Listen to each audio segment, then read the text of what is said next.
Hi friends, welcome to my channel. ఈరోజు నేను మీకు ఒక చిన్న కథ చెప్పబోతున్నాను. ఒక గ్రామంలో రవి అనే అబ్బాయి ఉండేవాడు. అతనికి చదువు అంటే చాలా ఇష్టం, కానీ పరిస్థితులు కష్టంగా ఉండేవి.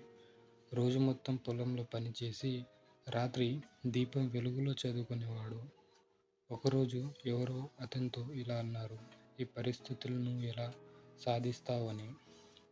రవి చిరునవ్వుతో అన్నాడు, పరిస్థితులు నా లక్ష్యాలను నిర్ణయించవు, నా కష్టం నా భవిష్యత్తును నిర్ణయిస్తుందన్నాడు.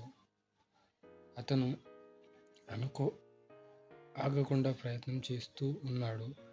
కొన్ని సంవత్సరాల తర్వాత రవికి మంచి ఉద్యోగం వచ్చింది. తన గ్రామానికి తిరిగి వచ్చాడు.